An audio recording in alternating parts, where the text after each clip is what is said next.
आशीष करेगा अपने ही भाइयों पर case. Hey guys, welcome back to the channel. Show Mahadev and sons में वो हो रहा है जिसको किसी ने सोचा ही नहीं था। वीडियो के स्टार्टिंग में ही मैं फंस गई हूँ क्योंकि मैंने भी नहीं सोचा था कि ये जो आशीष है ये अपने भाइयों के ऊपर केस करते हुए नजर आएंगे। मतलब मोगरा ने डायरेक्टली ये सारी चीजें नहीं की हैं और कहीं ना कहीं मैनिपुलेट करके मजबूर किया है आशीष को कि आप केस करेंगे।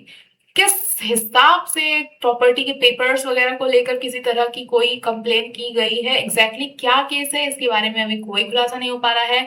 कभी डोमेस्टिक वायलेंस की बात हो रही थी तो कभी मिल पे रेड पड़ने की बात हो रही थी, तो अब बात ये आ रही है कि प्रॉपर्टी वगैरह को लेकर चीजें जो है वो बताई गई है केस में और एफआईआर वगैरह कराया गया है। ऐसे में जो धीरज हैं, जो केतु हैं, ये दोनों जेल गए हैं। पुलिस इनको लेकर जा रही है। कोर्ट रूम ड्रामा पूरा हमें देखने को मिलने वाला है। विद्या काफी ज्यादा परेशान है, बट वो जो है वो अपनी दोनों बहुओं को आशीर्वाद देते हुए नजर आएंगे कि भैया जाओ और अपने अपने पतियों को लेकर आओ बाहर।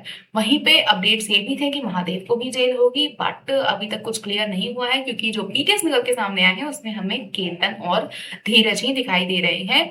और अब ऐसा होगा कि जो जूही मुही है हमारी, वो मिलने वाली है रज्जी और नर्मदा को, और ये लोग जो हैं केस के लिए जूही से हेल्प मांगेंगे। शी विल हेल्प देम और इन दोनों को बाहर निकालेंगे।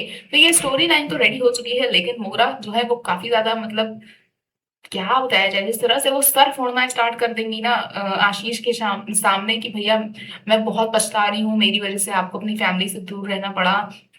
आशीष इन सारी चीजों को रोक तो लेता है लेकिन वो काफी ज्यादा कटा कटा सा नाराज सा रह रहा है। मोगरा डिवोर्स का भी नाटक करने वाली है कि मैं डिवोर्स पेपर्स पे साइन कर दे रही हूँ और आप अपने घर जाइए, आपको मेरी वजह से इतना सफर करने की जरूरत नहीं है, अपनी फैमिली से दूर रहने की जरूरत नहीं है। ऐसे में आशीष जो है कहीं ना कहीं जो सॉफ्ट कॉर्नर है उसके मन में वो दिखाता हुआ नजर आएगा और नर्मदा को माफ भी कर देगा। देखना काफी ज्यादा इंटरेस्टिंग हुआ कि नर्मदा सॉरी मोगरा मोगरा किस तरह से कन्विंस करने वाली है आशीष को केस करने के लिए। ना आशीष किस किस दिमाग के साथ वो केस करने जा रहे हैं और क्यों उसको ये नहीं समझ में आ रहा है कि भैया तुम्हारी पत्नी पत्नी नहीं रही है, वो एक क्रिमिनल भी है जिसने एक इंसान का बच्चा मार दिया है भाई। तो पता नहीं आशीष जो है वो किस दिमाग के साथ चल रहे हैं। मतलब सबसे ज्यादा बेकार बेटा तो वो था ही, सबसे ज्यादा गधा और नालायक भी निकल गया है ये हरकत करने के बाद। तो अब कुछ नहीं समझ में आ रहा है आशीष क्या करना चाह रहे हैं।